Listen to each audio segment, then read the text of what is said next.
Let's dive right into an incredibly bizarre true story for today's explainer. We're looking at a sequence of events so completely unbelievable, you're going to think it was pulled straight from a Hollywood spy thriller. Seriously, we're mapping out exactly how a simple, everyday summer treat escalated into a full-blown, high-stakes police interrogation. I want you to put yourself right in the narrator's shoes for a second. Picture this. You're walking out of a convenience store on a blisteringly hot afternoon. You've just finished a long day at work, you pay for a quick snack, and you're doing absolutely nothing wrong. No robbery. You didn't cheat anyone out of their money, no scam whatsoever, and you definitely didn't pick a fight with anyone on the street. You're literally just a regular person going about a completely ordinary day. All you did was buy a chocolate ice cream. That's it. That is the whole shebang. You paid using a quick app on your phone, grabbed your receipt, unwrapped your dessert, and walked out into the heat. Now, I know what you're thinking. It sounds physically impossible to get arrested for that, right? How on earth could anyone find themselves on the wrong side of the law for buying a frozen dessert? Well, as we'll see from the source material, exactly 20 minutes after stepping out of that store, our narrator finds themselves sitting inside a police station, totally and utterly bewildered. All right, part 1. The ice cream arrest. Let's break down exactly how things completely unraveled on this supposedly normal day. So, at minute 0, it's just a casual digital payment at the counter, nothing crazy. But by minute 5, things start getting a little weird.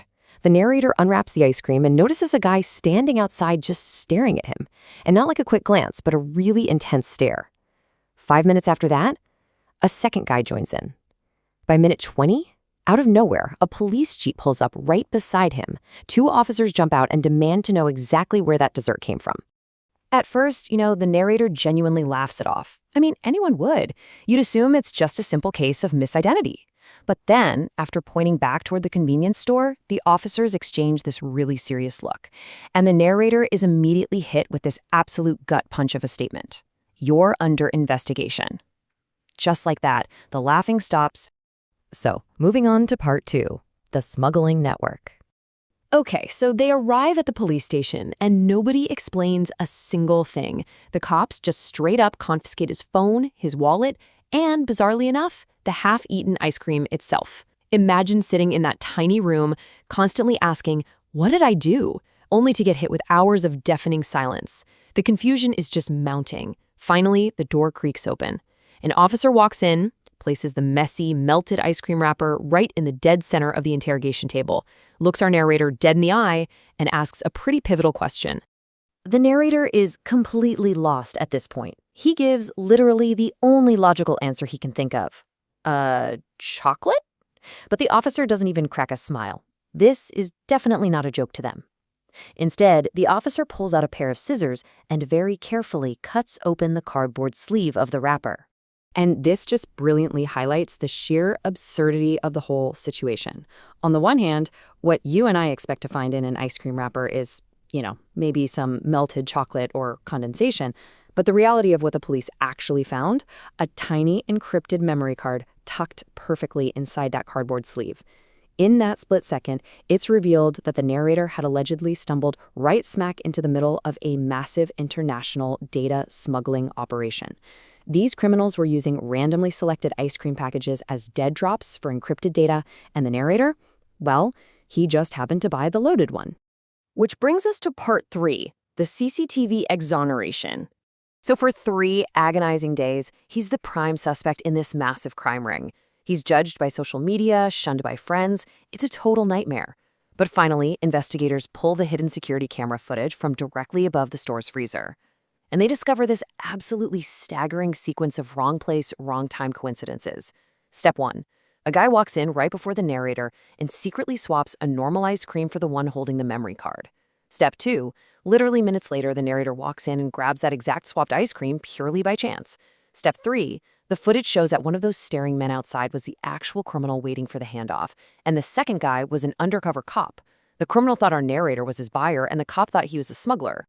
So after seeing this unbelievable footage, the police finally realized the narrator was completely innocent.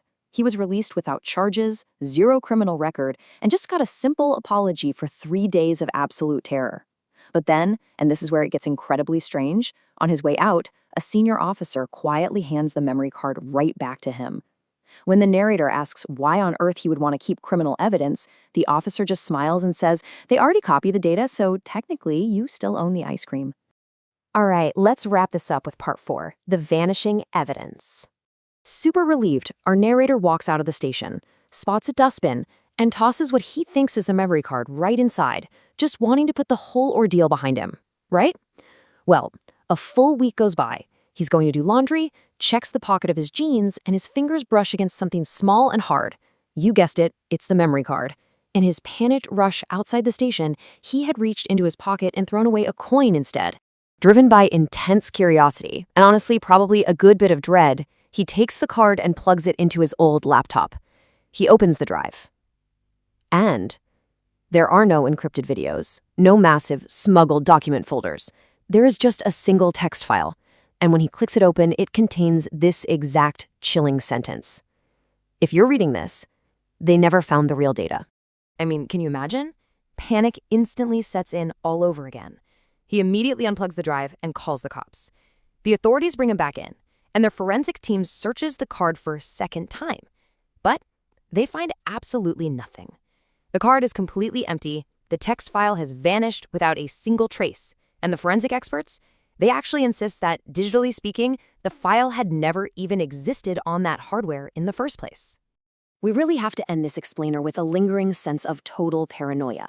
Was the stress of that week so incredibly intense that our narrator simply hallucinated that text file? Or did the smugglers build in some kind of self-deleting script, meaning that someone somewhere now knows that he opened it? To this day, the narrator has absolutely no idea. But one thing is for sure, and this is your main takeaway from this wild sequence of events, every single time he buys an ice cream now, he meticulously checks the wrapper first, just in case.